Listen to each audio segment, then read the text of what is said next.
What's up mga boss?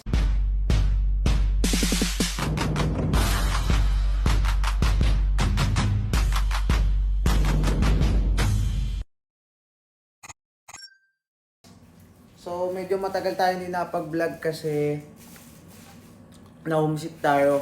So salamat nga pala Kuya Carl at Amy. Coco, na-miss namin to. Ay ngayon, paalis kami. Ayan.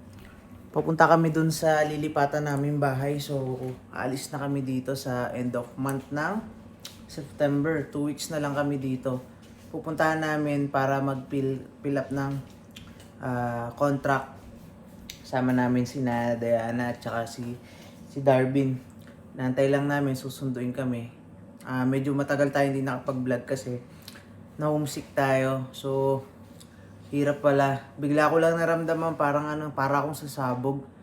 Ayan, hindi nga tayo nakapasok sa trabaho kasi nga nakakapanlambot, nakakaiyak. Akala ko matibay ang loob ko. Kaya lang bigla na lang parang na-miss mo lahat yung mga pamilya mo sa Pilipinas. Pero anyways, pupunta tayo doon sa bahay tapos papakita ko sa inyo kung saan kami lilipat at saka kung ano itsura. So medyo malaking bahay siya para at least pagdating ng anak ko dito maano yung laruan niya. So papakita ko sa inyo so balikan ko kayo. Balik tayo guys ngayon. Papakita ko sa inyo yung mga may mga pinamili na kaming ibang gamit. So medyo makalat dito ngayon sa bahay. So yan. Ito siya. Yan. So ito binili namin sa restore, TV rack.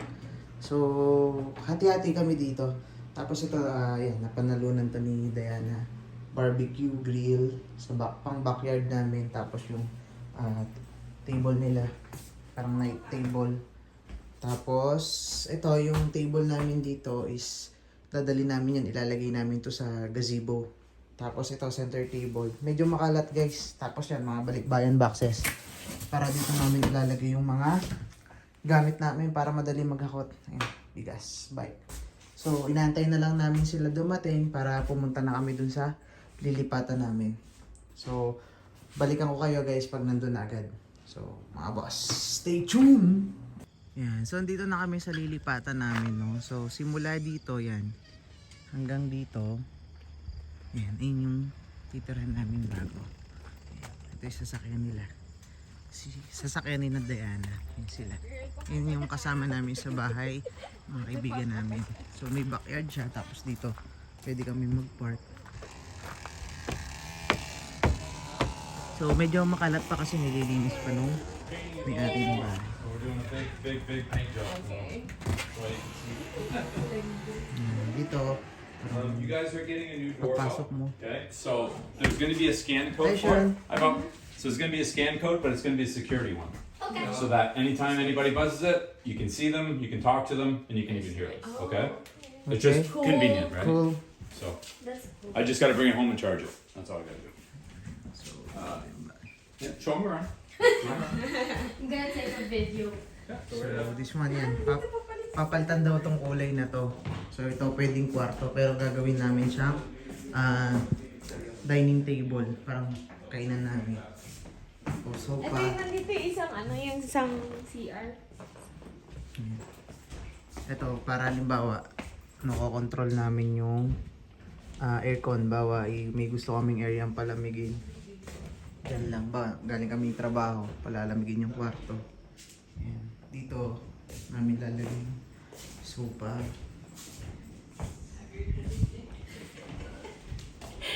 Ayan guys.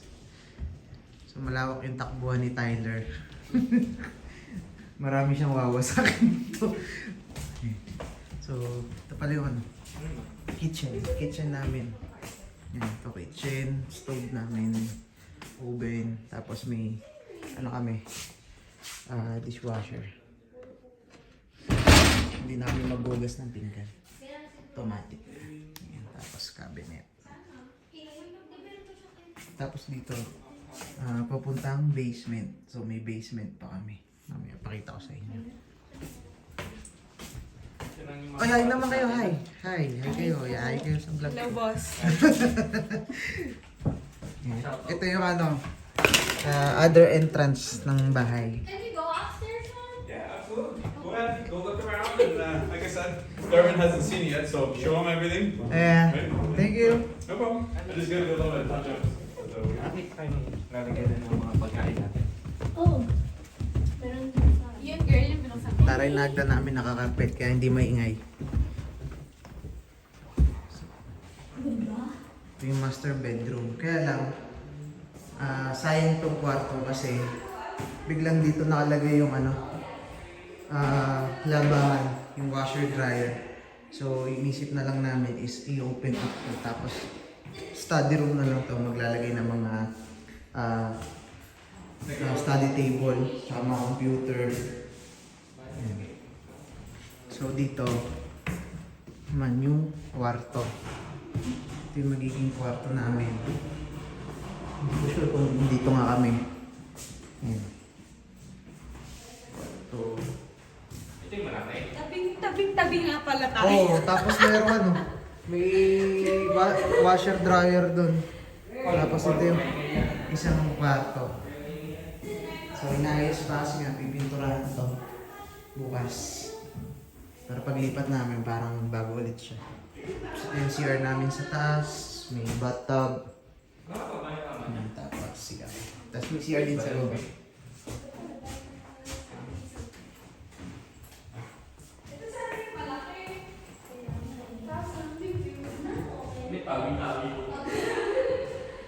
So, yung view. Sarap ng bahay. Ganda. Ganda guys. Mga boss. Bayad namin dito at least 2,100 Canadian dollars. Ang daan. Ay, meron din. Ano yan? Closet. Closet. Pwede natin ng closet. Ay, ito backyard natin. Oo, laki no?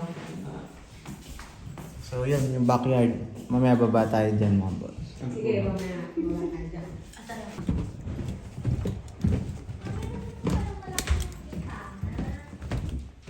Ito.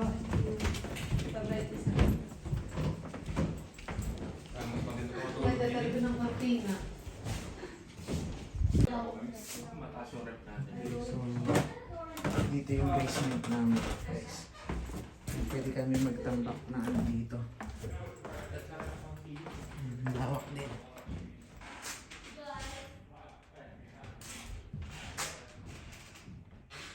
Yan. Nakita nyo guys yan.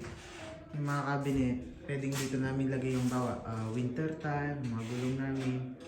So pwedeng pag may mga gagawin kami mga cabinet, mag-experiment. Pero bibili kasi kami bilyaran, pwede din maglagay ng bilyaran dito. So okay.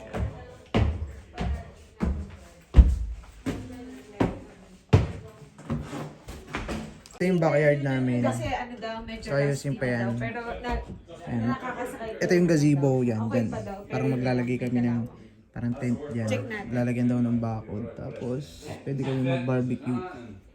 Tyler. Tyler is waving. Want to count that? Ito na yung playground mo. Mamaya baba tayo dyan. Pakita ko sa inyo.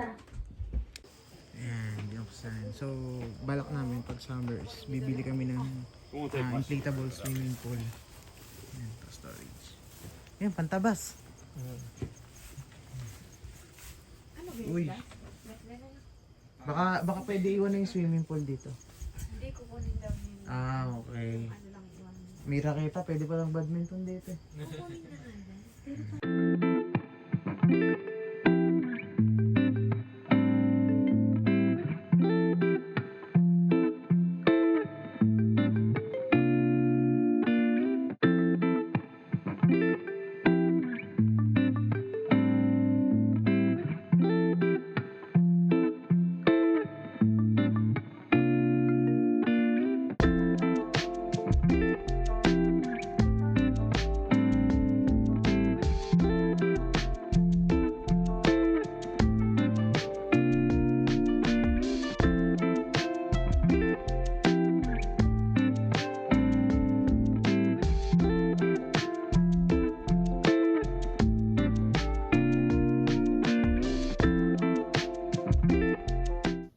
What's up mga boss? So kakauwi lang natin.